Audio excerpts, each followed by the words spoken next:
Dans l'amitié qui nous lie, Amina, Shahenda, Wedad et moi, il y a d'abord le sens de l'humour.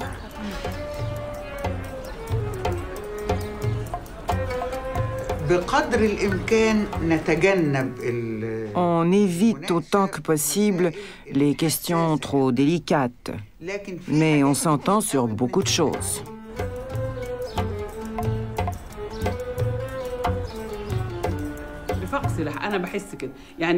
Je sens qu'on est des compagnes d'armes.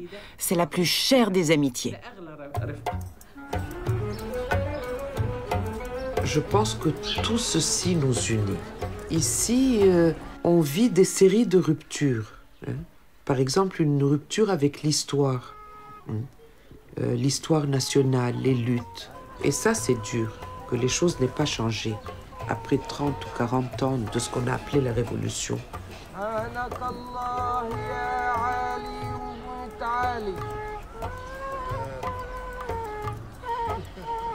وخلقت بحرين واحد مالح وواحد حالي وخلقت موسى ينغيك من فوق جبل عالي تاجر نزل سوق كان بده يشتري الغالي لقى الجواهر رخيصة والصدف غالي حزن فؤاده وقال يا ما اتبهدل الغالي كلام سمعناه من اللي قبلنا يقولوه بلدك تعزك كما ان الوطن غالي.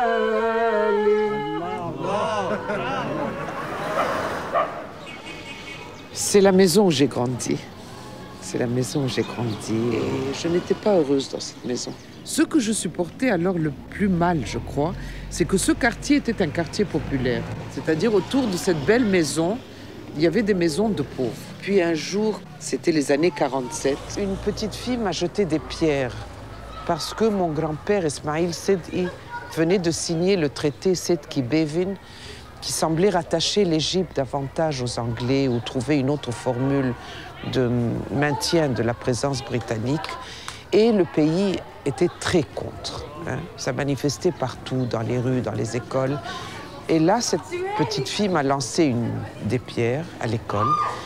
Et ça a été pour moi un choc dont je ne me suis jamais remise. C'est-à-dire que ça a été le premier choc où j'ai compris qu'on m'attaquait, mais que celui qui m'attaquait avait raison. Tout est revenu, la belle maison, les voisins pauvres. Donc ce drame politique a été pour moi à la fois un choc et une prise de conscience. 1947, j'ai 8, 9, 10 c'est après la Seconde Guerre mondiale. Mais le tumulte des événements. Entre 1946 et 1952, les luttes de libération contre la présence britannique battent leur plein en Égypte. Dans notre grande maison, tout le monde parle français et arabe seulement pour s'adresser aux domestiques. Et le sentiment amer d'appartenir à une classe dominante, de l'autre côté de la grille, complice de l'ennemi. Le peuple, lui aussi, parle l'arabe. Sa religion, c'est l'islam. C'est vers la même époque que j'ai compris le sens du mot istiqlal. Istiqlal, indépendance, semblait le mot-clé de l'époque. L'expulsion des Anglais, un mot magique, l'autonomie. Et j'en ai beaucoup souffert. Cette ignorance s'associe dans mes souvenirs au premier germe d'un sentiment qui ne m'a jamais quitté, celui d'une gêne et d'une solitude, d'une rupture, la première. Mon grand-père, c'est Ismail Sedki, plusieurs fois président du cabinet royal ministériel. C'était Farouk à l'époque. C'était le roi Farouk. C'était le roi Farouk, oui. C'était une époque où Farouk jouait aux cartes, se faisait voir dans les clubs. Et pour mon grand-père, c'était pas bien. Les luttes étaient trop violentes pour supporter cette aristocratie dépravée. Alors que la misère était là. Le mouvement national battait son plein. Et cette aristocratie était dans cette dolce vita, tout à fait en dehors de ce qui se passait. Lui, comme homme politique conscient des intérêts de sa classe, la classe des propriétaires terriens, était contre cette immoralité.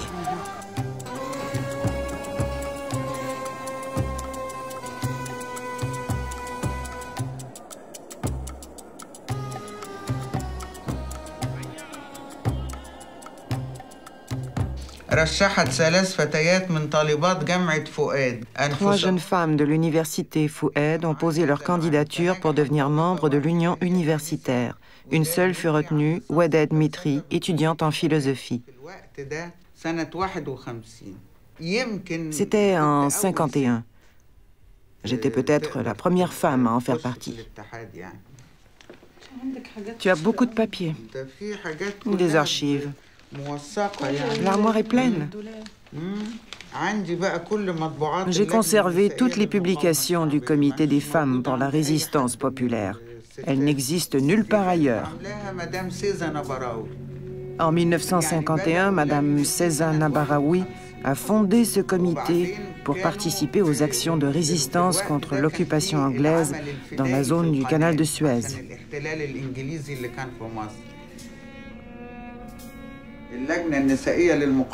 J'étais responsable de ce comité dans le département de la Ménoufeia. Tu as un article qui en parle? Oui, regarde là-dessus.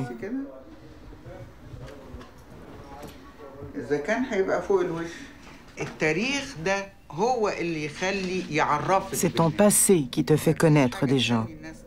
La seule manière de gagner leur confiance, c'est de travailler et de vivre parmi eux.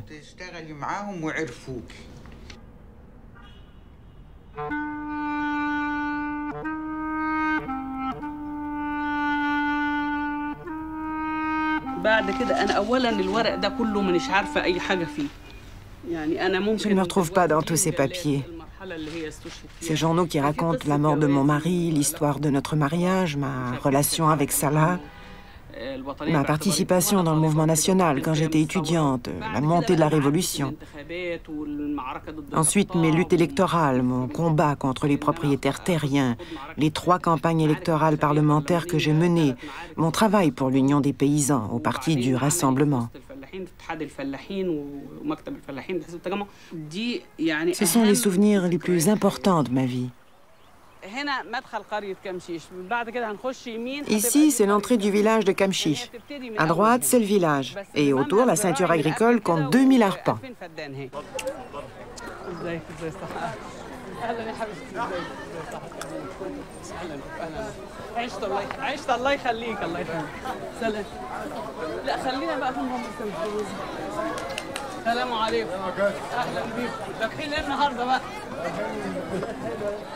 C'est ici que vous manifestiez? Oui, dans toutes ces rues.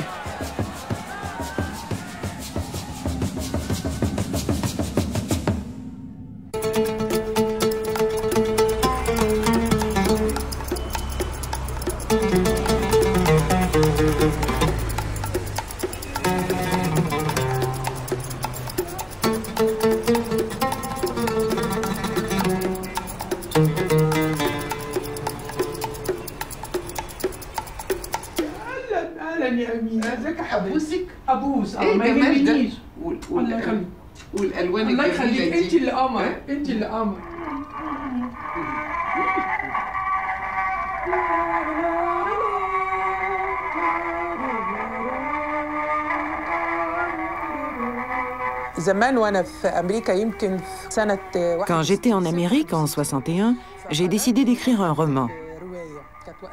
C'était à la mode d'écrire comme Françoise Sagan. Le titre était « Le chemin vers ma maison ». En conclusion, je prévoyais que ma maison serait l'asile des fous. Je n'ai pas fini ce roman. Je ne me suis pas retrouvée à l'asile, mais en prison. C'est une des plus belles chansons. Dans un couplet, l'auteur dit à Mustapha Kamel « Ô héros du droit, lève-toi et tu le verras orphelin sur une terre qui a perdu ses orphelins. »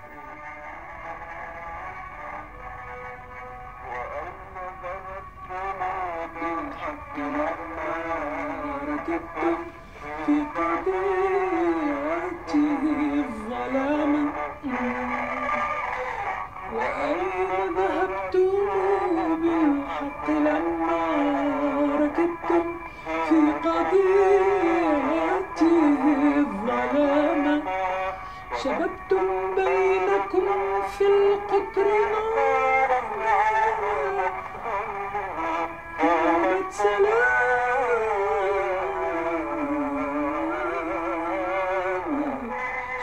Vous qui avez déchaîné le feu sur une terre occupée qui fut jadis en paix. Regarde où nous en sommes. Ça suffit comme ça, madame. Bonjour. Tu te souviens du film de Abdel Wahab? Une femme joue au piano et dit... Ça suffit comme ça, madame. Bonjour.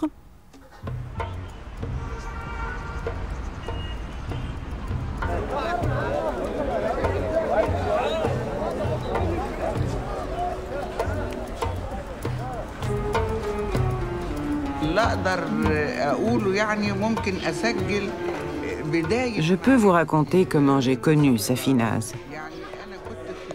J'étais en Irak en 1965 et je recevais les journaux égyptiens. Un beau matin, j'ai lu la critique d'une pièce de théâtre. Si je me souviens bien, il s'agissait d'Agamemnon. C'était absolument différent de tout ce que j'avais lu. Je lisais tout ce qu'elle écrivait. Et dès mon retour en Égypte, je me suis dit, il faut que je la connaisse. On s'est rencontrés et depuis, on ne s'est jamais quittés. Il m'arrive d'être en désaccord avec Safinaz, et parfois sur des questions fondamentales.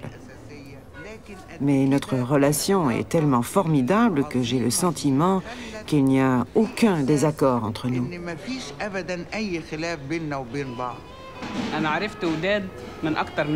Je connais Wedad depuis plus de 40 ans, mais ça ne veut pas dire qu'on est vieilles. Toutes les trois, nous avons traversé ensemble les crises de notre pays, ces moments de victoire peu nombreux, tout comme ses défaites. Wedad était mon professeur et aussi une militante au syndicat des enseignants. Je l'ai connue dans les moments durs et les moments de joie. Nous avons une histoire de lutte commune. Sa maison était ma maison, mon refuge. Il y a tant à dire, je n'arrive pas à finir. Le plus dur pour Wedad, c'est que Shahenda est son ami. Wedad n'a aucun défaut? Bien sûr, il en a. J'ai connu Safi à son retour d'Amérique, dans l'escalier d'une maison d'édition. Ça ne faisait pas 40 jours que mon mari avait été assassiné. Elle s'est arrêtée devant moi en disant « Tu es Shahenda, tu es Shahenda ». Shahenda est une amie très chère. J'aime l'écouter, son opinion est intéressante, mais par moments j'ai hâte qu'elle en finisse. Mais c'est mon amie et je l'aime. C'est en prison qu'on apprécie vraiment Shahenda. On a fait de la prison ensemble en 75 et en 81. En prison, elle contrôle la situation. Elle te procure la télé, la radio, les journaux, le Coca-Cola. Elle plonge, ressort et te rapporte ce que tu veux. Sans Shahenda, la prison est une vraie prison. Et si je dois être emprisonnée de nouveau, j'ai un vœu qu'elle soit avec moi. Shahenda incarne l'élan des soulèvements populaires. Elle est avec toute personne qui veut régler les problèmes du pays. J'ai découvert que ce serait une erreur de la cataloguer à gauche, à droite, marxiste, islamiste ou le diable en personne. Je dirais de Safi ce qu'elle a dit de moi. Elle est inclassable politiquement. On ne peut pas l'inclure dans le cadre d'un parti, c'est un parti à elle seule. Elle exprime ses convictions, de gauche, de droite, islamique, laïque. Elle dit ce qu'elle pense. Pour commencer, Shahenda, ce que tu as dit de moi ressemble à ce que j'ai dit de toi. Ma description est exacte, la tienne pas. Tu n'es pas obligé de m'imiter en tout. Mes repères sont nets, tout comme les traits de mon visage. Je ne veux pas entamer de débat. Mais quand je disais que tu es inclassable, bien sûr, tu es dans le courant islamiste. Ne me coince pas, j'ai une pensée islamique. D'accord, je ne suis pas aussi précise, tu me connais. Mais on ne pourrait pas t'inclure dans une organisation, un parti, celui des frères musulmans, ou un autre. Au contraire, tu es le bel islam, et je souhaiterais que tous les courants islamistes te ressemblent.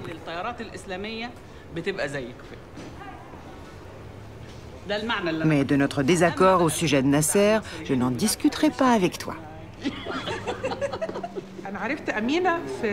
Amina, j'ai fait sa connaissance en prison en 1981. En arrivant, elle a dit « J'avais envie d'en faire l'expérience, mais pas trop longtemps. »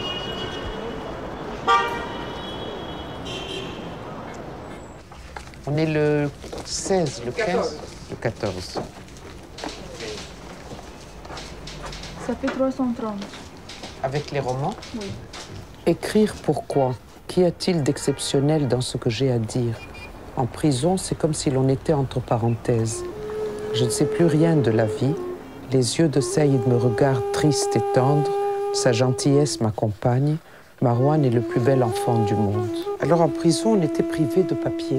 On écrivait sur n'importe quoi, y compris sur du papier de paquets de cigarettes. Saïd, mon mari, qui est aussi un peu mon frère, il y a un lien comme ça de fraternité entre nous, est également mon collègue. Il est évident que je suis plus âgée. Et Safi m'a dit une chose très intelligente. Elle m'a dit, épouse-le si il est capable de comprendre que pour toi, ça va être plus difficile que pour lui. Et puis, bon, ça s'est fait comme ça. Quand je suis sortie de prison, on s'est mariés.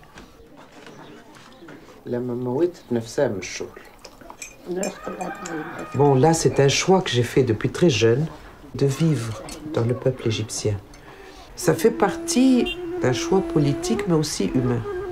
La différence a marqué ma vie. La différence, c'est tout un chemin aussi. Vivre contre soi à des moments. Moi, ici, j'ai cru que je pouvais me fondre dans la vie de la campagne. Mais en fait, c'est une utopie. On reste soi-même. On ne s'identifie pas.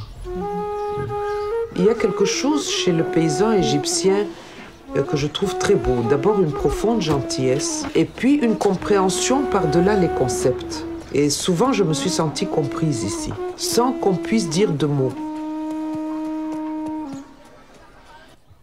Le soir où je suis arrivée, j'ai passé la nuit dans la cellule des politiques. Ces femmes entassées dans une petite chambre, Safi monologue. Shahen dasseté sur son matelas, je ne la connaissais que de réputation. Son mari, Salah Hussein, a été assassiné sous Nasser par des propriétaires terriens, la famille El-Fei. C'était le rituel du café. On ne le faisait pas à la cuisine. C'était une manière d'être ensemble, de se parler, de raconter ses soucis. Pour moi, c'est comme une thérapie. On le faisait en prison, tu t'en souviens? Oui.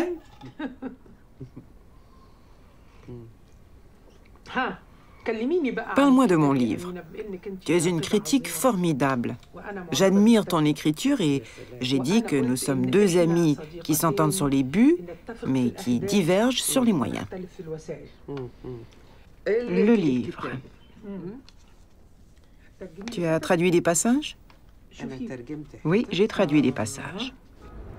Abbasseya Est était un des plus beaux quartiers du Caire, des plus authentiques. Vert.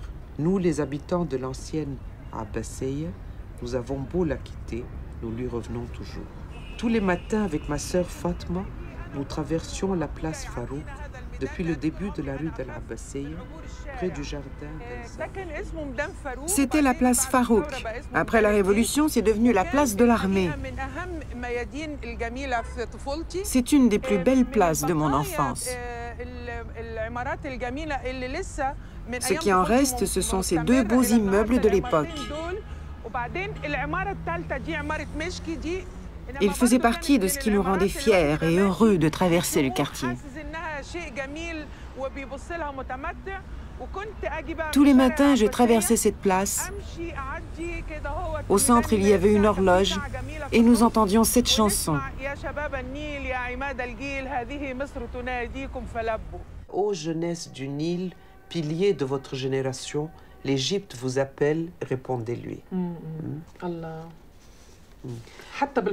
C'est beau, même en français. Tu as écrit que de votre balcon, vous avez vu les héros de la Révolution. Le cortège des officiers libres est passé par ici en juillet 52. Les officiers de la Révolution, Nasser et Neguib, étaient là. Nous avions 12-13 ans. On était très heureux. Ma mère et mes grands frères étaient enthousiastes. On sautait, on leur faisait signe, on voulait que Neguib nous voie. On l'aimait beaucoup. C'est Nasser qui nous a vus. Il nous a salués, on a fait « Non, pas toi, lui !» Il a ri, ça nous l'a rendu sympathique et il nous a indiqué à Neguib. La joie porte les larmes à nos yeux et la rue de la Basseya est large et polie. Ses trottoirs sont luisants. Israël n'a que 4 ans. Oui, Israël n'avait que 4 ans. There were 6 principles to put an end to colonialism, to put an end to feudalism, put an end to corrupted of exploitation by capitalism, to have a social justice, to have a strong national army for the people, and to build up real democracy. Le mouvement des femmes égyptiennes a toujours revendiqué le droit de voter et de se faire élire. En 1956, le président Nasser nous a donné ce droit. Ce n'est pas venu tout seul, mais c'était le résultat d'une lutte de générations et de générations de femmes. À cette époque, Shahenda était jeune. Je l'emmenais partout. On essayait de convaincre les femmes d'inscrire leur nom sur les registres pour qu'elles puissent voter. C'était une expérience merveilleuse.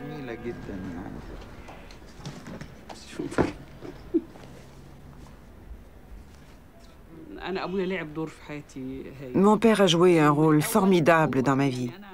Toute jeune, il m'a écrit ces mots. Défends tes idées jusqu'à la mort. Les choix qui ont déterminé ma vie, je les ai faits. Personne n'aurait pu m'arrêter. J'ai travaillé au milieu de paysans et des paysans du Sud. Je suis une femme, pas un homme. Je n'ai jamais, mais jamais senti que le fait d'être une femme pouvait constituer un obstacle. Ça l'a été au moment de mon mariage, dans la classe moyenne, pour ma mère. Mon père vivant, il n'y aurait pas eu de problème. Salah était mon cousin. Il dirigeait à Kamchiche la lutte contre les propriétaires terriens. Il représentait l'idéal. Finalement, il m'a avoué son amour. Ma mère, qui savait qu'il se faisait arrêter souvent, qu'il n'avait pas d'emploi fixe, a dit à ma tante, qui était venue faire la demande en mariage, « Je vais découper Shahenda en 100 morceaux, les donner un à un au chien, et Salah n'aura même pas un morceau. » Mais notre choix était fait, et on a décidé de se marier. C'était une belle journée de noces et une victoire. Le matin, en me réveillant, j'ai glissé ma main sous l'oreiller et j'ai trouvé une lettre qu'il m'avait écrite.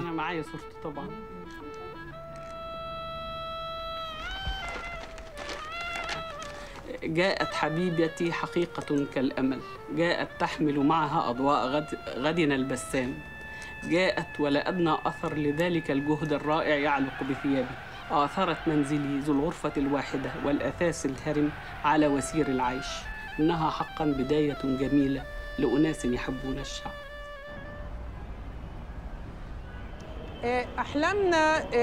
Nos rêves se renouvelaient tout le temps avec la Révolution de 52. Elle jouissait d'un immense appui populaire, surtout au sein de ma génération. On avait continuellement droit à des surprises qui nous rendaient très heureux. Viens voir, Rim. C'est un article que j'ai écrit. Cette brochure me rappelle un souvenir. Mon directeur d'école était au courant et il m'a dit... Au courant de quoi? Il savait que j'avais fait de la prison.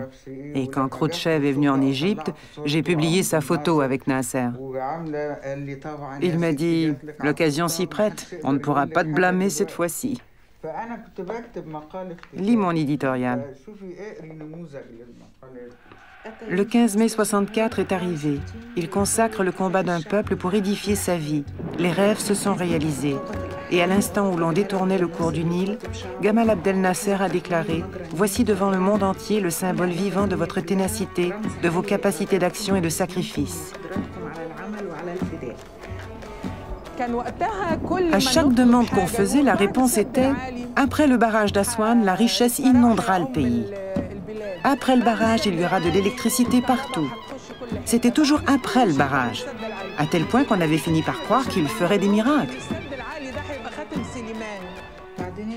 Tu poursuis, nous avons en ce 15 mai 64 un autre souvenir inoubliable, celui du 15 mai 1948, le jour de la perte de la Palestine. Et si la construction du barrage est une victoire extraordinaire de la volonté, notre victoire la plus grande sera la reconquête de la Palestine. Tu vois comme j'écrivais bien, comme une vraie journaliste. À cette époque, je faisais avec ma sœur le tour de l'Europe. On avait décidé de tenter l'expérience de l'autostop. Les gens nous demandaient « Avez-vous ceci en Égypte ?» On répondait « Après le barrage, on l'aura. » « Avez-vous cela ?» Après le barrage, on l'aura. Quelqu'un demande « Avez-vous de la neige en Égypte ?» Avec aplomb, ma sœur répond « Après le barrage, on aura de la neige en Égypte. » On défendait l'Égypte qu'on aimait, la révolution qu'on soutenait et nos rêves qui allaient sûrement se réaliser. Il y a tous ces souvenirs et aussi vos jeux dans le jardin, comment vous faisiez se fâcher le jardinier. Je les lis en français? L'église, l'école et la pharmacie. Je continue à avancer jusqu'au moment où mes yeux se heurtent au spectacle du jardin et des ruines de la mosquée de Zahir Bibars, le Mamelouk. C'est ici la prairie de mon enfance. C'est le jardin où nous nous retrouvions, ma sœur Fatma et moi, avec Sana El-Bissi et ses amis. C'est là que nous jouions, respirant le parfum des fleurs, des roses, du tamarin, du seringa et du jasmin. Nous courions, nous buvions une eau claire au robinet de cuivre dans les lavabos de marbre décorés et dessinions furtivement une marelle après avoir repoussé sur les côtés des monceaux de sable jaune, enfreignant ainsi aux ordres du jardinier qui, si souvent, nous a fustigés pour avoir commis ce crime. C'est le jardin magnifique, miroitant, qui se trouve au milieu des ruines si belles de Baybars.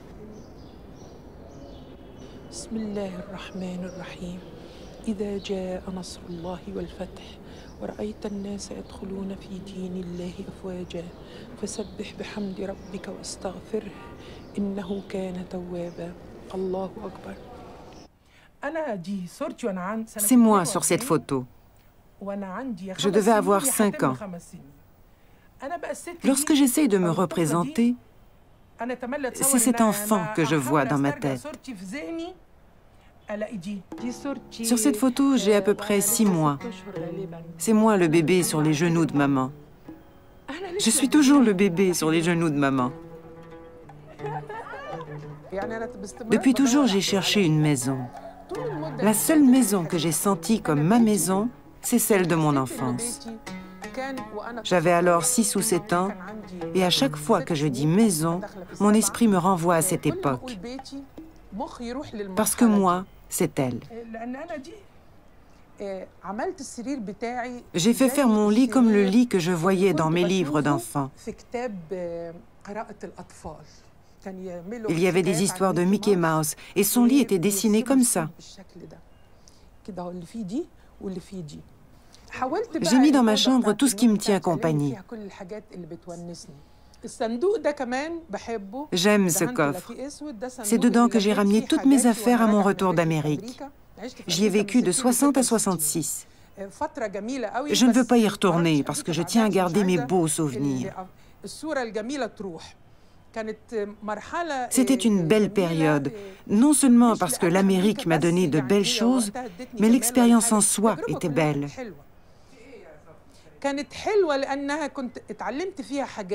J'y ai appris des choses, mais surtout à être moi-même. En partant, j'étais emportée par le souffle de l'occidentalisation. Notre idéal était la femme occidentale, américaine, française, n'importe qui sauf nous. Je me croyais cosmopolitaine. Là-bas, on me demandait « Pourquoi tu n'es pas habillée comme eux ?» Qui eux? Les gens de ton pays. Mais nous sommes habillés comme ça. Mais non, vous êtes couvertes. Au début, j'étais effrontée. Non, nous portons des bikinis. On est coquins, salauds, on fait exactement les mêmes folies que vous. On est civilisés. Il y a des gens qui boivent de l'alcool, qui mangent du porc. Moi pas, mais il y en a, je vous le jure. Il y a des gens qui se promènent tout nus. On est très bien, tout comme vous. Ce n'étaient peut-être pas les mêmes mots, mais essentiellement, on désavouait toutes nos valeurs nobles pour coller à toutes leurs catastrophes. Jusqu'à ce que me tombe entre les mains un livre, Goulistan ou le Jardin des Roses, de Shirazi, le poète musulman d'origine iranienne. Je l'ai lu. À cette époque, j'étais émerveillée par Ionesco, Beckett, T.S. Eliot. Je les aime toujours, mais avec ma perspective, différente de celle des autres. Je les ai fait miens. J'ai découvert qu'au fond de toute culture humaine, s'il n'y a pas de discrimination ou de parti pris, les valeurs sont les mêmes. Oublions les détails. Au fond, l'artiste sincère, loyal, sans préjugés ou fanatisme, revendique la justice, la liberté, la tolérance et la dignité humaine. Mais il dit comme Hamlet, « Je ne suis cruel que pour être clément. » Ici, l'être humain affronte l'oppression. Ce n'est pas parce que j'en appelle à la tolérance qu'il faut qu'on me tape dessus et que je me taise sans réagir. Non. Bref, j'ai mis dans ce coffre tout mon fouillis. Il renferme tout mon voyage en Amérique. ليه همشي حفيان وانا منبت مراكبكم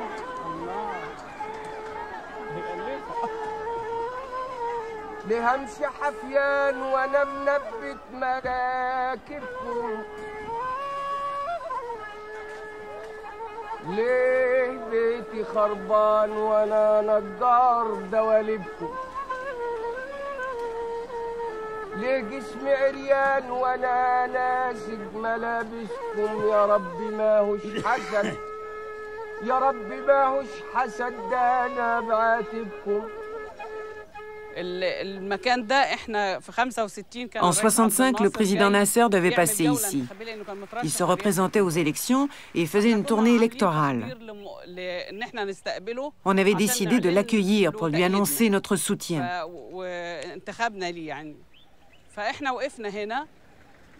Il y avait des paysans de chaque côté. Le cortège ne devait pas s'arrêter à Kamchiche, mais on avait décidé du contraire.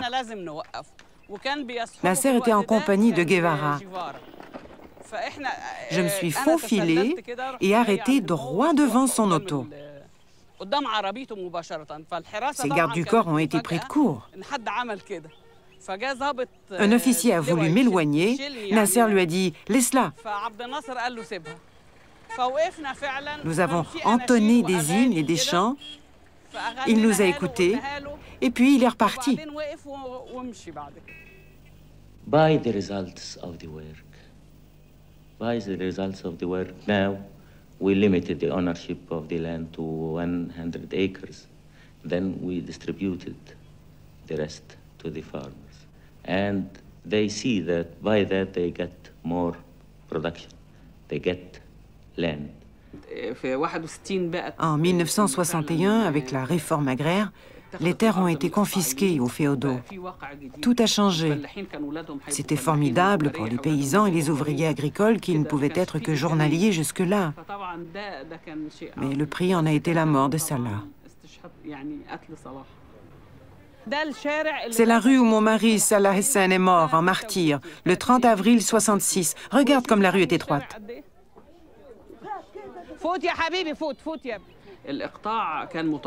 Les féodaux guettaient Salah. Ils avaient tenté de l'assassiner à plusieurs reprises entre 52 et 61. En 66, ils ont réussi. Un homme est sorti d'une maison. Il l'a directement visé à la tête. Il était à 3 ou 4 mètres.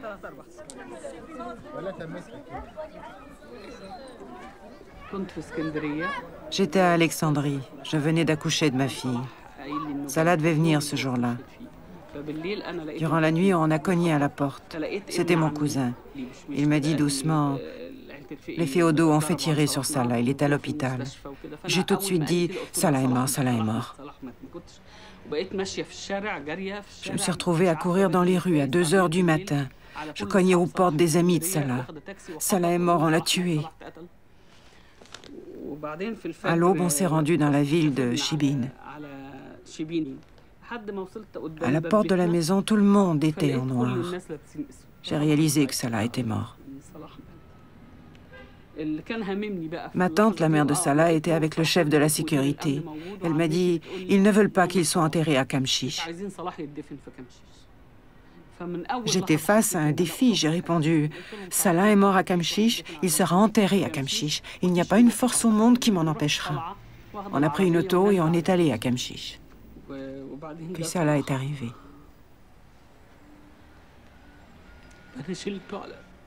J'ai mis son linceul sur mon épaule. Je tenais à le porter. J'ai commencé à scander « Salah, tu n'es pas mort en vain. Nous continuerons ton combat. » Tout le village était là. J'ai avancé dans le cortège d'adieu, mais avant d'arriver au cimetière, je me suis évanouie. Le cortège a continué. En reprenant conscience, j'ai vu des enfants, des petits-enfants qui sont devenus des hommes et qui me disaient « Ne pleure pas, Shahenda. Nous te vengerons, Shahenda. Ne pleure pas, Shahenda. » Je n'oublierai jamais ce moment.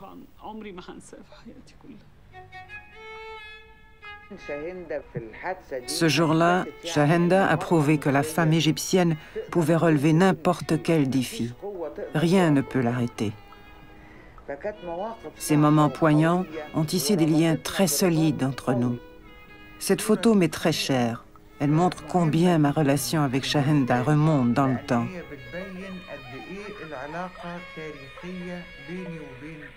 La dédicace dit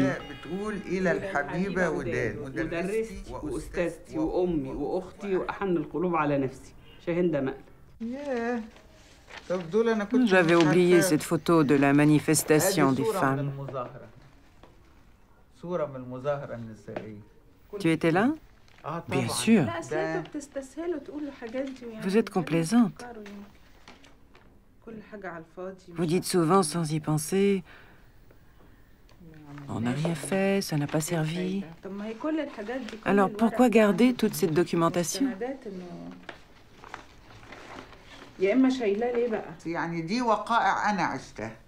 J'ai vécu ces événements.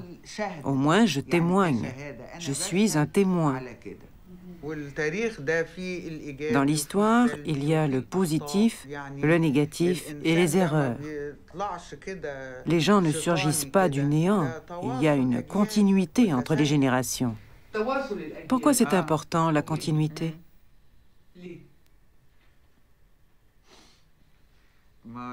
Là, il n'y a pas de pourquoi.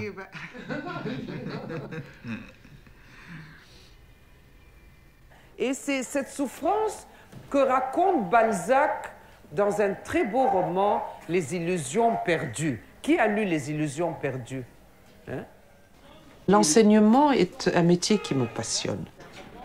Je suis allée en France et j'ai vécu en France les années 60. J'ai été nommée à l'association des étudiants arabes. On a mené des luttes. C'est là qu'on a entendu parler de l'assassinat du mari de Shahenda. Et la mort de Salah Hussein a été pour nous l'occasion d'exiger une révolution plus radicale et une application de la réforme agraire qui soit vraie. Au bout d'un moment, je n'ai plus supporté de vivre en France, alors que j'y travaillais au CNRS. J'étais bien payée, j'étais bien logée. J'aimais mes études, l'université, mais ma vie s'est vidée de sens. Et j'ai compris un jour que le sens de ma vie était ici en Égypte, dans mon pays, que je n'avais pas mené cette lutte pour vivre ailleurs.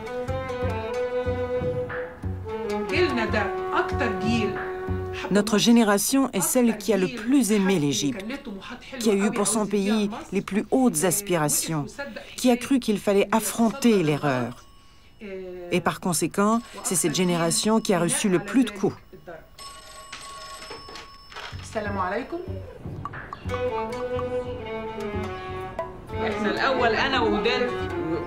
Au départ, il y a eu Wedad et moi. La vie et les luttes nous ont unis. Ensuite, c'est l'explosion de la cause de Kamchiche qui nous a regroupés les quatre, Safi, Wedad, Amina et moi. Pas seulement nous, mais tout le monde. Non, moi je n'ai connu Amina qu'en 81, en prison. J'ai connu Shahenda et Wedad en 66 avec Kamchiche. Et depuis ce jour, nous sommes en désaccord.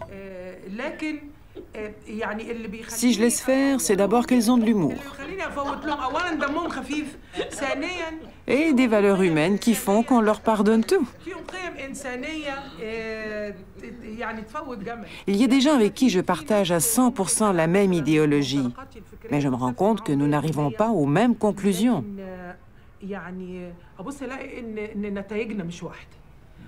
Et ils m'ennuient à mourir.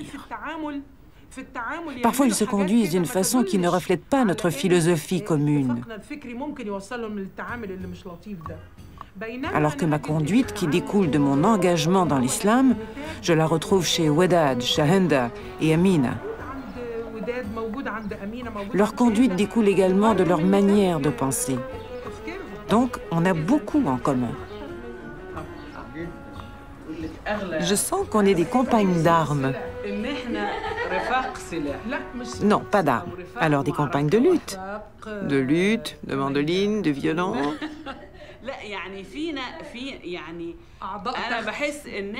Je sens que nous menons un même combat. Et nos luttes aboutissent toutes à un même chemin. Quand j'ai connu Amina en 81, on était entassés dans une même cellule. Des communistes sur des nassériennes, des nationalistes sur des islamistes, des coptes sur des musulmanes, par-dessus celles qui n'avaient rien à voir.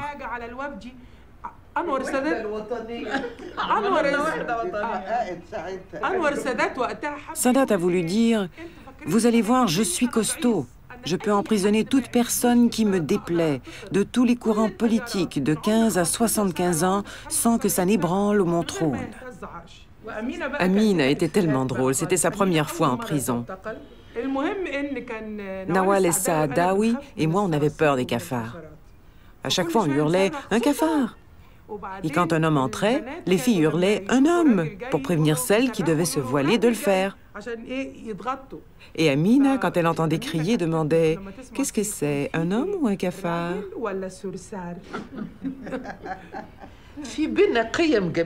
Nous partageons des valeurs importantes.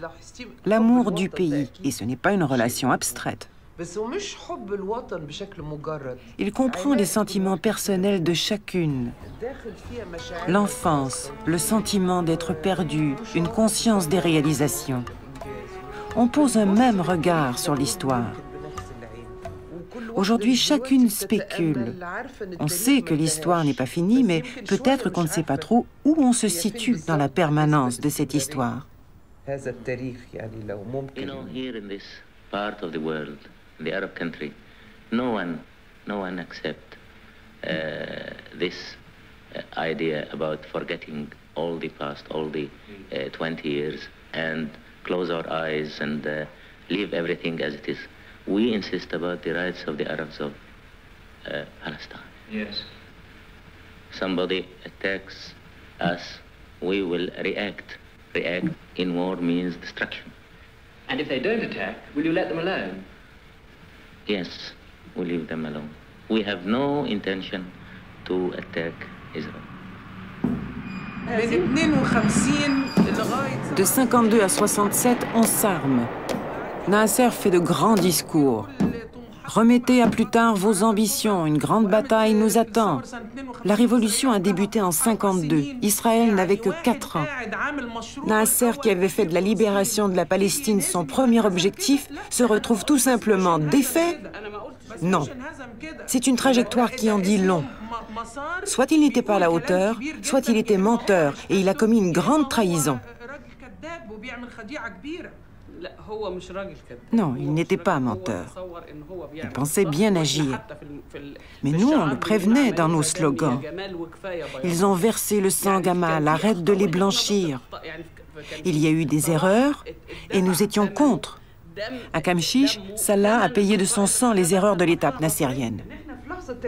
C'était un moment historique important. On défendait une révolution paysanne et la Palestine, mais à la tête, il y avait des traîtres. Au cœur du système, il y avait des traîtres. Autrement, tout ça ne serait pas arrivé. Je l'aime, quoi qu'il fasse, je l'aime.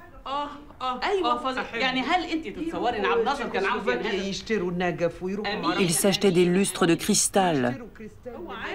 Personne d'entre eux ne pensait ni à la révolution, ni à la Palestine. Amina, tu t'imagines que Nasser avait planifié sa propre défaite? C'est impossible. Je conduis un autobus et je dis que personne ne bouge, je conduis tout seul. On lui disait, on t'aide, on essuie le brouillard, que personne ne s'en mêle. Et il nous a entraînés directement dans la rivière. Une fois dedans, il dit, je m'excuse, je suis responsable. Moi, par conséquent, je ne blâme ni Anwar el-Sadat, ni ceux qui le suivent. Ils ont hérité d'une décadence qui continue de débouler. Toute la corruption et la régression des valeurs ont pour origine la défaite de 1967. Moi, je crois que Nasser était un dirigeant national qui souhaitait beaucoup accomplir, mais il en a été incapable. Et il a échoué dans bien des choses.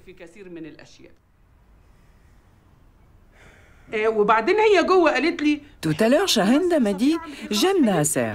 C'est vrai, elle l'aime. Que voulez-vous? Moi aussi, je ne le nie pas, j'ai aimé Nasser.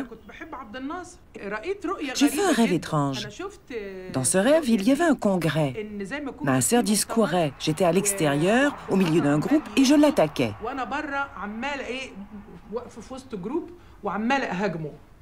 Tout à coup, il est à côté de moi et il me dit « Viens, je t'accompagne ». Je m'en souviens comme si c'était vrai. En montant dans l'auto, il me dit « Assieds-toi à côté de moi, je vais conduire ». Une idée me traverse la tête. Si on attend à sa vie et qu'assise à côté de lui, j'aille au diable. Je lui réponds, « Si ça ne vous dérange pas, Monsieur le Président, je préfère m'asseoir derrière, vous conduirez. » Je le regarde avec attention et je m'aperçois que ses sourcils sont épilés. Quelle catastrophe! Nasser, les sourcils épilés. À ce moment, j'ai vraiment eu pitié de lui. Son visage était sombre, en sueur. Quoi dire? Nasser, les sourcils épilés. Je l'ai cajolé. Ne vous en faites pas, Monsieur le Président. C'est elle qui l'aime, pas moi. Bien sûr, il faisait partie de notre rêve, de nos aspirations, d'une période merveilleuse. En me réveillant, j'ai appelé Shahenda. Je lui raconte tout. Je lui ai dit, un malheur terrible va arriver à Nasser. J'ai fait ce rêve 15 jours avant sa mort. Et comment tu analyses les funérailles de Nasser? J'ai suivi son cortège. Je le sais, on a passé la nuit ensemble. Le cortège devait passer devant ma maison. Wadad et Shahenda sont venus. Quand le cortège est passé, on était sur le balcon, qui aurait pu s'écrouler. Shahenda était grosse. Elle s'est jetée de tout son poids sur la balustrade. Elle se tirait les cheveux en hurlant « Le voilà !» Je la retenais. « Le balcon va tomber. Moi aussi, je veux voir. » La foule avait envahi les rues. Shahenda m'a dit « Je descends ». J'ai dit « Moi aussi ». Ça faisait du bien. On marchait épaule contre épaule. On chantait une même chanson. On exprimait une seule douleur, à la fois celle de le perdre et celle qui nous avait fait subir. On avait peur pour l'Égypte. C'était comme si notre fils aîné avait vendu les bijoux, les terres, hypothéqué la maison, et subitement il était mort en nous laissant sur la paille.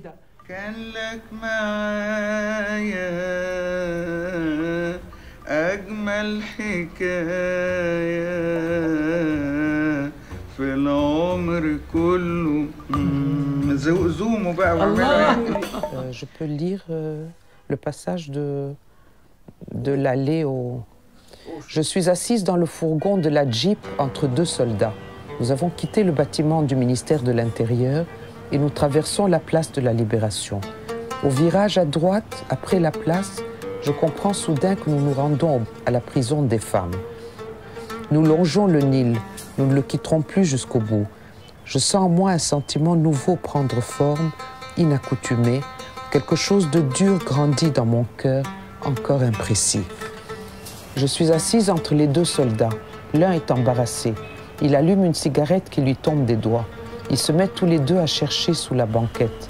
Je cherche aussi avec eux pour rien, peut-être pour leur montrer que je ne leur en veux pas. Ce n'est pas leur faute. Le deuxième soldat parle sans arrêt.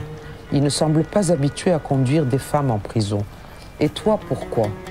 Entre parenthèses, et comme s'il avait honte d'avoir parlé de moi, de toute manière, ça ne fait rien. J'ai la gorge serrée, alors je dévie la conversation. Je l'interroge sur lui, il n'attendait que ça. La vie est dure. Je viens du Saïd, de Haute-Égypte. Le Caire, c'est dur. Je ne me suis jamais habituée. Et à propos de je ne sais quelle question que je lui pose, il me raconte l'histoire de sa vie. J'ai été touchée par la gentillesse du soldat, sa peine, son envie de me faciliter le trajet. Soudain, j'ai recommencé à entendre. Qu'est-ce que tu veux? La femme, c'est comme ça. Elle a les ailes brisées. Dans la vie, c'est comme ça. Personne n'est heureux. Nous sommes tous des malheureux. Alors ne sois pas triste. Comme tu vois, moi aussi, ma sœur. Je suis touchée, terriblement touchée. Je vais pleurer, je me retiens. Ce mot de sœur me fend l'âme. Un des mots de l'arabe que j'aime le plus, yaourti. Les choses soudain me paraissent simples. Je réalise combien il fait beau ce soir. Et quand nous arrivons au barrage, devant la porte de la prison, je suis sereine.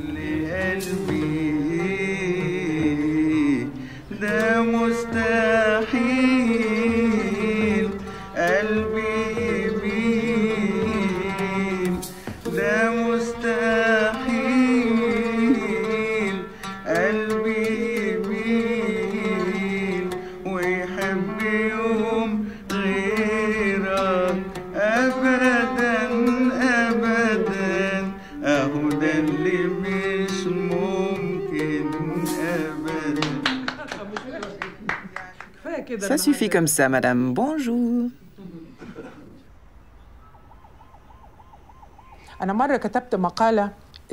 J'ai écrit un article qui s'intitulait « Interprétation de l'incapacité d'écrire, preuve à l'appui ». C'était en 69. Ils ont refusé de le publier et m'ont traité de nihiliste.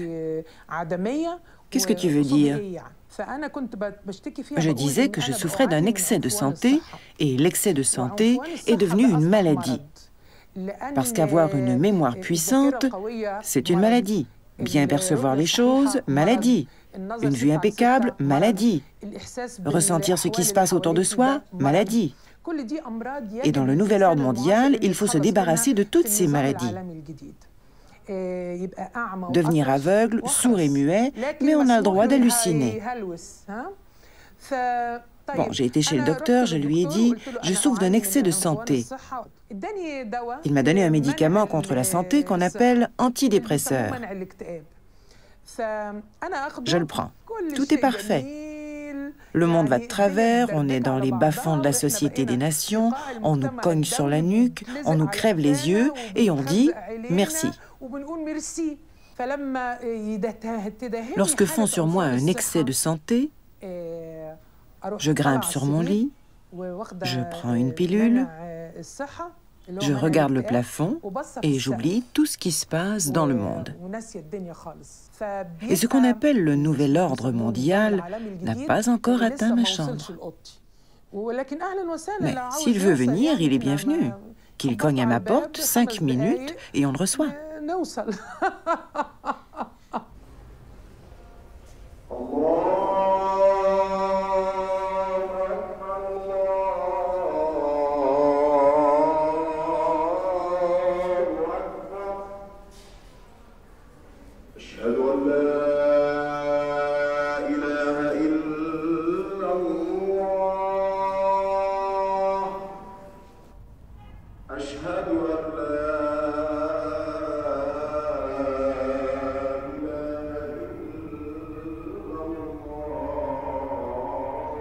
J'ai connu le régime du roi Farouk. Quand il y a eu la révolution de 52, j'ai connu le régime nassérien. Ensuite, j'ai connu la politique d'ouverture économique, c'est-à-dire Sadat. L'intervention des pétrodollars en masse, pas seulement la dépendance aux grandes puissances, mais aussi à l'Arabie saoudite et aux pays du pétrole, avec une émigration massive. Mais les gens ont de moins en moins envie de lutter. Ils se disent après tout, qu'est-ce qu'on a gagné? Et tout ceci a créé une nouvelle manière d'être dans la vie. Un individualisme sauvage, c'est après moi le déluge, pourvu que je m'en sorte. Il y a un sentiment très net d'impuissance. Les gens ne voient pas le résultat. Même cette foi que je garde, c'est une éthique, plus qu'un optimisme réel. Quand je regarde en avant, je trouve la situation très sombre. يا كمشيش اسمك مجيد والمجد له قيمة يلي تاريخك عظيم الشأن له قيمة صوتك في كل الدول ظاهر وله قيمة يا قديمة في المجد ولا فيش حد يساويكي يا فتح قلبك لكل حر طول عمرك. Kamchish avait une réalité particulière à cause de la présence de Salah Hussein. Il y avait du servage, celui qui refusait se faisait arracher sa récolte. Salah se tenait debout et protégeait sa terre avec un fusil. De plus en plus de gens se sont mis debout avec lui. Il a déclaré « c'est la révolution ». Pour régler les problèmes que soulevait Salah, il aurait fallu régler les problèmes de ceux pour qui il est mort. Les ouvriers agricoles, les migrants, ouvrir des usines, fournir du travail. Mais rien n'est arrivé. Le désespoir a gagné les gens, la terre ne donnait pas assez, beaucoup ont commencé à immigrer.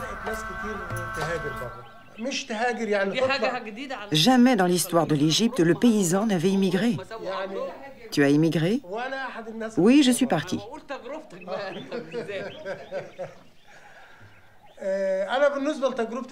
C'était le désespoir. Impossible de continuer à vivre ici, d'élever ses enfants. Je suis parti en Arabie saoudite comme travailleur agricole à contrat. En arrivant, c'était le choc. À Kamchish, j'avais développé un certain degré de conscience et de connaissance. Et c'était terrifiant de retourner à la noirceur. Ne pas pouvoir dire non, parler, t'exprimer. C'est un régime totalement despotique. Tout ce que ça m'a donné, c'est cette maison. Aujourd'hui, nous vivons la dissolution de la réforme agraire. D'ici 1 an et demi, une loi va forcer les paysans à abandonner leurs terres. Dans 5 ans, le prix de la location de la terre va être libéralisé. Certains pourront payer, d'autres pas. Mais la majorité, le jour où ils voudront nous chasser de la terre, on refusera. Advienne que pourra, qu'on reçoive des coups, qu'on en donne, on ne partira pas. C'est la vie de tous.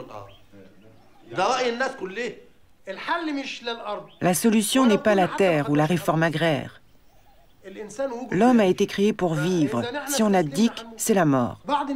Certains disent la solution, c'est l'islam. D'autres disent, si le coton ne pousse pas, c'est parce que nous ne prions pas. Mais Dieu a dit, Dieu ne changera point ce qu'il a accordé aux hommes tant qu'ils ne le changeront pas en premier. Si je ne travaille pas bien ma terre, le coton ne poussera pas. À mon avis, le problème, c'est la déconvenue dangereuse que nous vivons depuis 10 ans. Le capitalisme n'a rien réglé, ni le socialisme. Pas plus que l'islam tel qu'ils veulent l'appliquer. À mon avis, l'islam convient en tout temps et en tout lieu. Mais là, ce n'est que ruine et perte de sens.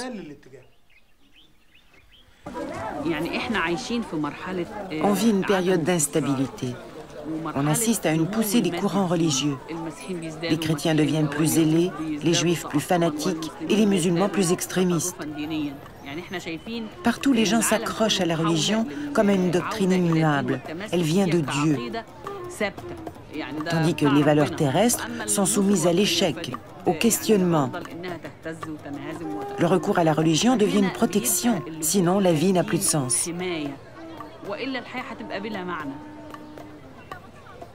Il y a aussi, dans les difficultés de la vie, un obscurantisme qui se répand. Il y a de plus en plus de gens qui reviennent d'Arabie Saoudite ou du Koweït avec beaucoup d'argent, mais aussi avec le voile, avec la barbe, avec cet obscurantisme. Il ne faut pas faire ci, il ne faut pas faire ça, qui d'ailleurs n'a rien à voir avec un islam intelligent et éclairé comme celui de Safinaz. Et à mon avis, cet obscurantisme est presque plus dangereux que la violence physique de ce qu'on appelle les terroristes. Parce que l'alternative n'existe pas. Il n'y a pas de véritable société laïque qui s'oppose. Alors que les islamistes vivent au milieu des gens, font des choses pour les gens, ont tout un système d'hygiène, d'éducation, d'enseignement parallèle, qui peut être dangereux parce que ça peut aussi alimenter cet obscurantisme dont je parlais. Mais ils sont proches des gens, alors que souvent nous ne le sommes pas. Tu connais ma relation avec Wadad et les chrétiennes. Lorsqu'il y a eu ce conflit confessionnel, on a senti que c'était imposé, fabriqué. Quelqu'un provoquait cette cassure. On s'est réveillé un matin stupéfait. C'était comme si, d'une épée, on m'avait divisé en deux. Une déchirure violente du cœur. Des églises ont été assaillies, des chrétiens aussi. C'était monstrueux, ça ne s'était jamais produit dans l'histoire de l'Égypte. Et je fais le vœu que ça ne se reproduise plus jamais. Wadad et moi, nous ne faisons qu'un.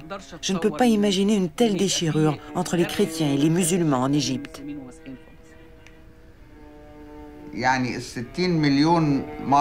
L'Égypte est composée de 60 millions d'individus. Si chacun joue son rôle et de façon positive, on arrivera à un résultat. Autrement, on ne pourra rien changer.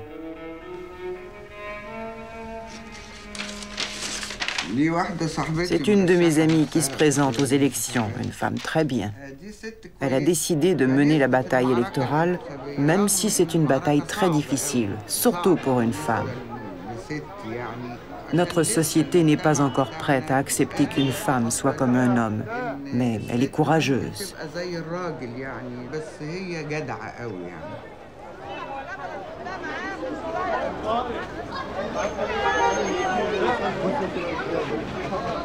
الإسلام هو الحل لا للظلم الإسلام هو الحل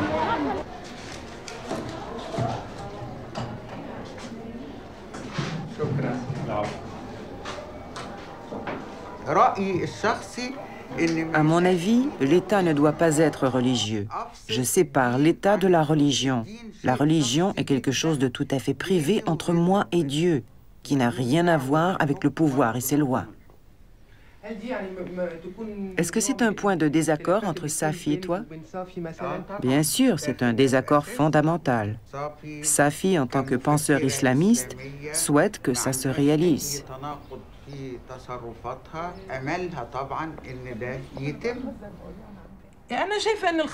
Les 50 dernières années nous ont aveuglés. J'ai toujours, grâce à Dieu, prié et lu le Coran. Pour moi, c'est comme la courroie qu'on attache à la taille d'une personne lorsqu'elle est suspendue au-dessus du vide en escaladant une montagne. Qu'elle pende autant comme autant, il y a toujours une ceinture qui la retient. Grâce à Dieu, je ne me suis pas égarée. Ma lecture du Coran, la prière et le jeûne m'ont ramené à ma base islamique. Quand j'ai revêtu les vêtements des pèlerins à la Mecque, j'ai compris que je ne devais plus les quitter. Ce vêtement islamique est la bannière de ma libération.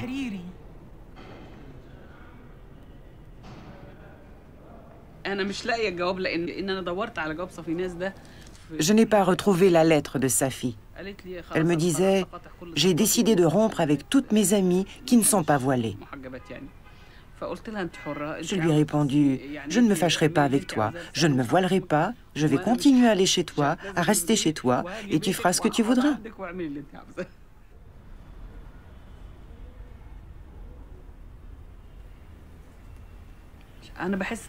Dieu est un Dieu de cœur. Je suis croyante, mais ma façon de m'habiller ne concerne que moi.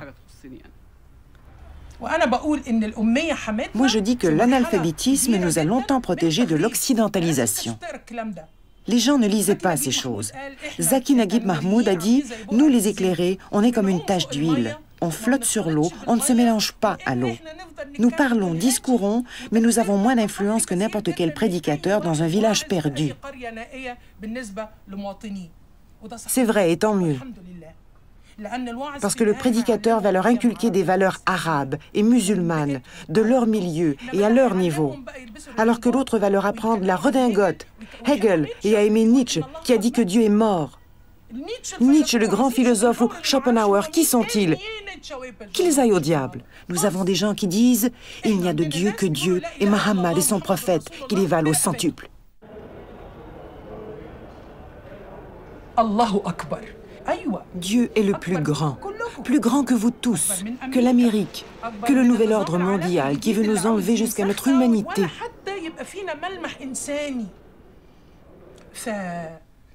Quand je dis à un dirigeant « crains Dieu », il devrait être terrifié. Et s'il ne craint pas la colère de Dieu, attendez-vous à la guerre de la part de Dieu et de son prophète. C'est la terre entière que je vise, pas un pays en particulier. La terre entière verra la loi de Dieu qui existe depuis la nuit des temps. Où sont passés l'empire perse, romain? Où sont Platon et Socrate? Disparus. Il n'y a de Dieu que l'unique et l'éternel, le premier et l'ultime. Toutes les quatre, nous sommes certainement pour la justice sociale, pour une plus grande équité, pour l'élimination de ces différences qui crèvent les yeux. Nous sommes aussi pour plus de justice, pour revenir à une certaine éthique. Mais entre le laïcisme de certaines d'entre nous et l'appartenance à une optique religieuse de l'autre, je pense qu'il y a une différence. Lilou et l'agneau. Un agneau, c'est désaltérant dans le Coran de l'onde pure. Un loup survient à chien et qui cherchait aventure. Hein? On ne savait pas que tu parlais français. Et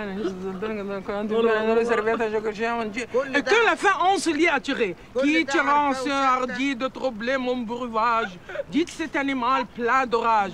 Tu seras châtié des tas témérités. Tu as bu de mon eau? Non, je n'ai pas bu. Tes frères ont tué mes frères. Je n'ai pas de frères. De toute façon, je dois te manger. C'est comme ça. Là-dessus, au fond de forêt, le loup l'emporte et puis le mange. C'est notre forme de procès. Sans autre forme de procès. L'Occident est la force idéologique et culturelle dominante. S'ils considèrent que je suis une ennemie parce que je ne me soumets pas, pas de problème. Ils sont aussi mes ennemis et qu'ils aillent au diable. Moi, je vois ça autrement. Cette histoire d'Occident, ce n'est pas un conflit idéologique ou spirituel. C'est une question d'intérêt. On sait très bien que si une force islamique prenait le pouvoir et agissait selon les intérêts de l'Occident, l'Occident l'adopterait.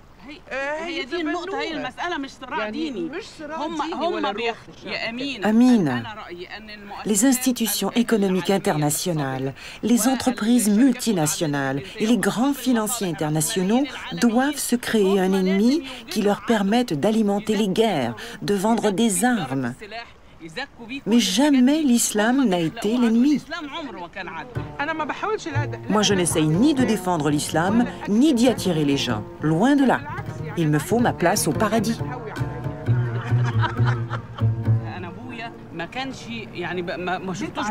Moi, mon père, je ne l'ai jamais vu prier. Lui et ma mère étaient musulmans. Ma mère jeûnait, mais pas mon père. C'est moi qui le poussais à jeûner. Mon père disait toujours que la religion est une morale, un rapport aux autres. Ce qui compte, c'est comment on se comporte. Shahenda est musulmane. Elle dit « je suis musulmane ». Si une personne me dit « je ne crois pas », je ne m'en occupe pas. Par contre, si elle affirme être musulmane, je lui souligne les carences de sa pratique. Je me souviens d'une fois en 81, avant qu'on ne soit toutes les deux emprisonnées, où Shahenda m'a vraiment énervée. Elle fait des salades avec toutes sortes d'idées. Puis, elle prend le Coran à témoin en choisissant des versets qui lui plaisent. Elle a un sens artistique très poussé. Elle aime discourir et elle aime la résonance joyeuse des mots. Qui aime faire des discours ici? Vous êtes tous témoins. Il y a des versets qui lui plaisent et elle les cite hors contexte. Non, c'était dans un contexte bien précis. Moi, j'ai grandi dans une maison de culture européenne. L'année dernière, j'ai vécu des moments difficiles sur le plan personnel. Et je me suis retrouvée à prier. Mais c'était dans un rapport personnel à Dieu. Pas dans le cadre d'une religion. Tu priais comme ça ou comme ça? Je parle à Dieu, je n'ai jamais appris à prier. Chez nous, ça n'existait pas. Amina n'a jamais senti le parfum de l'islam. Elle n'y a jamais goûté. Elle a subi une injustice. En prison, elle m'a dit « J'ai lu le Coran en français ». Ça m'a réjoui. Sa nature est droite. Et chaque fois que je me prosterne, je prie Dieu de rendre l'islam plus lumineux par l'adhésion d'Amina. J'aimerais qu'elle s'engage dans l'islam. Mais elle est libre, je ne la force pas. N'est-ce pas, Amina? Au contraire. Ce qui m'est arrivé, c'est que j'ai choisi le socialisme et le marxisme. Je m'en souviens, c'était le 3 mars 54. J'étais en fin d'études et je n'ai pas fermé l'œil de la nuit. Je sentais que je choisissais un système de justice sociale. Je ne l'ai jamais abandonné. On me dit, l'Union soviétique est tombée. Mais qu'elle tombe, ça ne change rien. Il y a la justice et les différences de classe qui me feront toujours mal. Tu as dit quelque chose de très beau. Je possède des biens, mais celui qui me côtoie dans la rue n'en a pas. J'ai un toit, un travail que j'aime, et il y a des gens qui n'ont rien.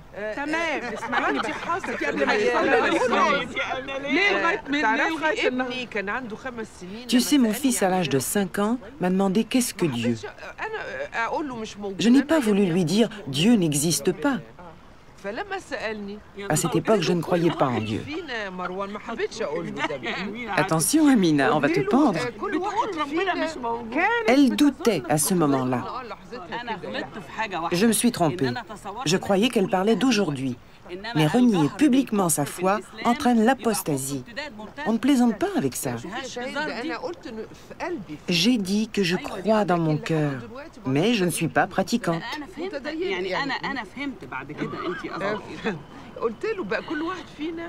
Alors j'ai dit à mon fils, chacun porte en soi quelque chose de plus grand et de plus beau que tout au monde. Et on y croit comme à une notion fondamentale. Certains croient que Dieu a créé l'univers. Pour d'autres, Dieu, c'est cette notion qu'ils ont en eux, et ils croient que l'univers s'est créé autrement. Réfléchis et tu choisiras quand tu seras grand. Je crois que c'était honnête. J'étais étonnée de ce que je disais. Je n'y avais jamais pensé. Tu répondais à tes propres questions plutôt qu'à celles de ton fils. Mais le temps est venu où Amina, fille de Khadija, que Dieu exauce mes prières. Il ne faut pas être musulman ou le professer. Mais si on est contre l'oppression, pour la justice, l'équité et le monothéisme, ce sont des points de rencontre, des valeurs qui correspondent à une haute moralité. Je suis entièrement d'accord avec toutes les valeurs que Safi a mentionnées. Je suis chrétienne et mes racines sont chrétiennes. En grandissant, j'ai découvert le socialisme. Quand je me suis engagée dans cette voie, c'était à partir de ma foi. En ce qui concerne mon désaccord avec Safi, son objectif est l'application rigoureuse de la charia islamique. On entend un peu partout « l'islam est la solution ». En tant que chrétienne, je dis que le christianisme peut combler toutes mes attentes. Mais je ne voudrais pas que l'État soit musulman ou chrétien.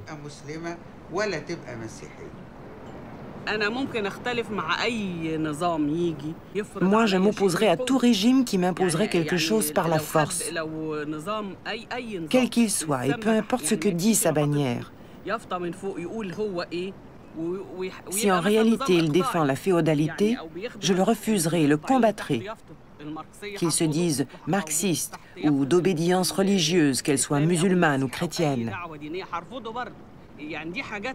Pour moi, c'est capital. C'est mon point de vue.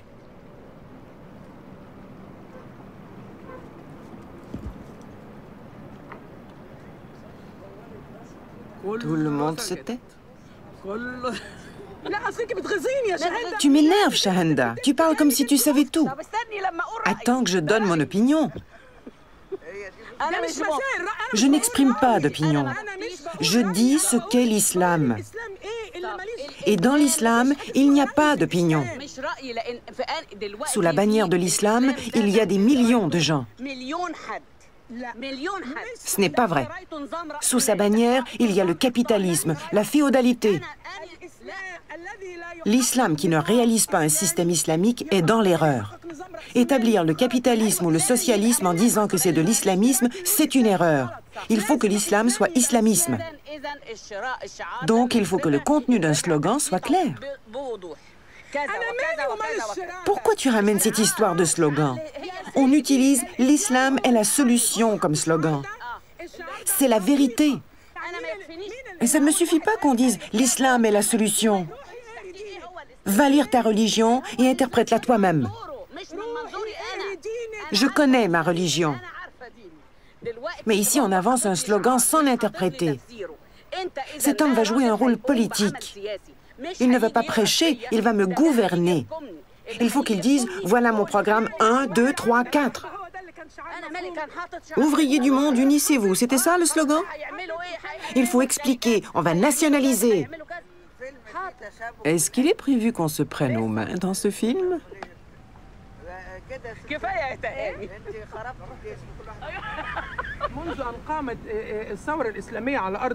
Depuis 15 ans que la révolution islamique a eu lieu en Iran, on m'interviewe sans arrêt pour la télé. Pourquoi vous êtes musulman? Pourquoi vous portez le costume islamique? Pourquoi vous priez? Pourquoi la révolution islamique vous plaît? Pourquoi vous voulez être gouverné par la charia? Je leur dis, tant qu'à y être, pourquoi mon visage, mes cheveux, mon nom me plaisent? Ma personne me plaît parce que c'est moi. On s'est évertué à expliquer, chers amis, vous voulez vivre selon vos goûts dans votre pays, c'est la même chose pour nous. Est-ce que j'ai été dire au Canada, appliquer la charia islamique? En quoi ça vous regarde que je l'applique ou non chez moi? Est-ce qu'on n'est jamais allé faire un film au Canada en demandant pourquoi vous êtes athée? Pourquoi vous mariez les gens du même sexe? Est-ce qu'on va filmer au Canada ou au Vatican en demandant pourquoi vous êtes chrétien? Ou dans une synagogue, pourquoi vous êtes juif? Le juif est juif, le chrétien chrétien, l'athée athée, le machin machin et le musulman musulman quand même. Ce n'est donc pas une affaire de chrétiens et de musulmans, mais une affaire de gens féroces, des fils de chiennes. Finissons sur ces gentils mots. Ça suffit.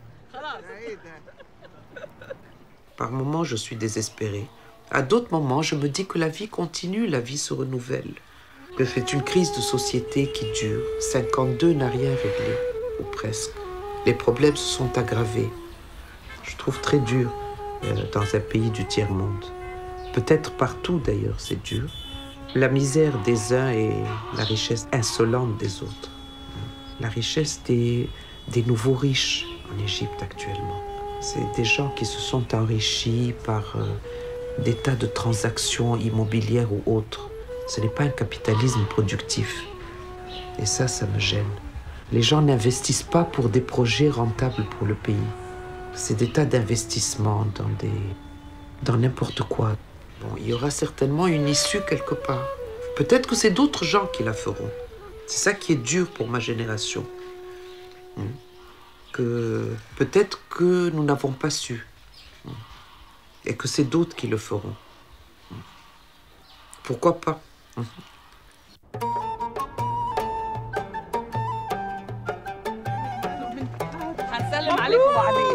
Félicitations! Vous avez égorgé le mouton et mis les empreintes. C'est une très belle maison, Rim.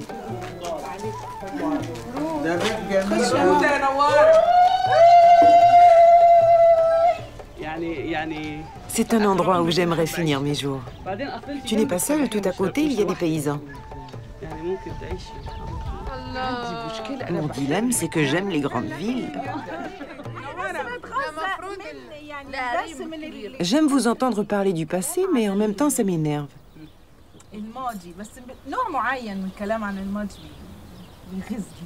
J'aime ça, mais ça m'énerve.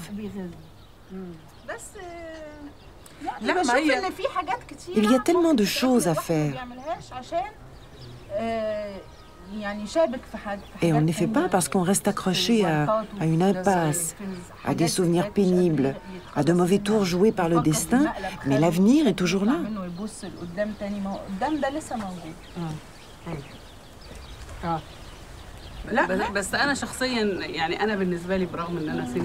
Moi, même si je suis une femme d'un certain âge, mes enfants sont déjà grands, je suis tout à fait d'accord avec Rim. Je suis sûre que malgré ce moment sombre et difficile qui provoque chez les gens de notre génération du chagrin, des dépressions, de l'humiliation, je suis sûre que ce qui vient sera meilleur. Ça ne peut pas continuer comme ça. Bien sûr, pour moi, ce qui vient, c'est la mort, et très vite. C'est formidable. J'en suis heureuse. Dans tout au plus 10, 20 ans, je vais mourir et en finir. Je vous le jure, j'y ai pensé. Si je n'avais plus que 5 minutes à vivre, qu'est-ce que je dirais à ma fille Nawara? Je lui dirais, réjouis-toi, la mort est une naissance à l'au-delà et à l'éternité. Ce sera beaucoup mieux qu'ici.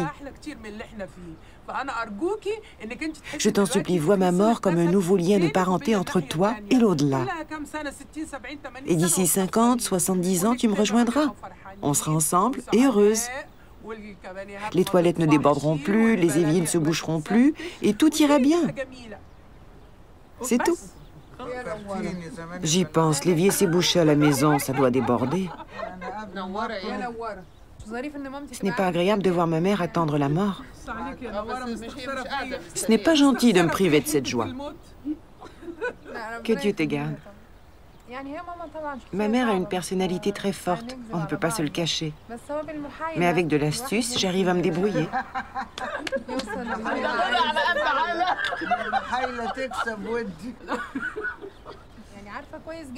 Je sais qu'elle m'aime.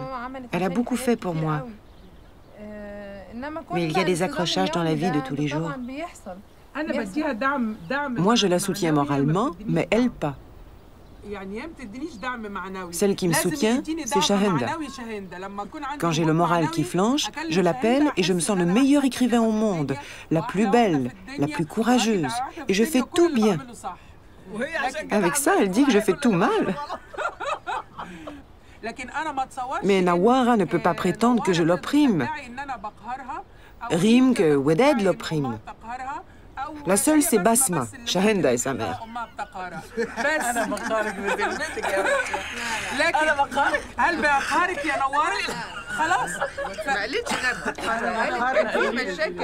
Dis la vérité, est-ce que je t'opprime?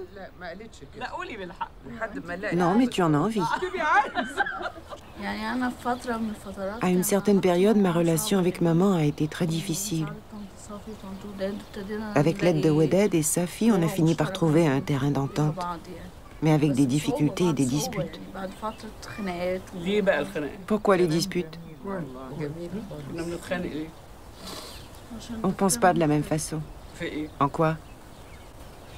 Tu veux vraiment savoir? Je vais être danseuse.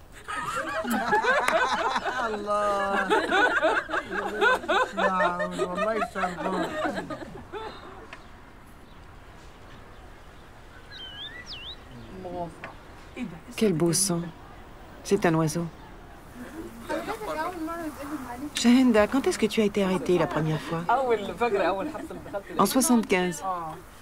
Je me souviens de la première fois à la prison de la Citadelle. J'avais été emmenée avec d'autres prisonniers d'Alexandrie au Caire. C'était un voyage épuisant. Je ne savais pas où on allait. J'arrive à la prison de la Citadelle, ils ouvrent la porte de la cellule, et qui je vois? Safinaz. C'était comme si on se rencontrait à l'auberge. Et l'officier a dit, « Va retrouver ton ami. » Il a refermé la porte et la prison n'a plus été une prison. On a ri et chanté.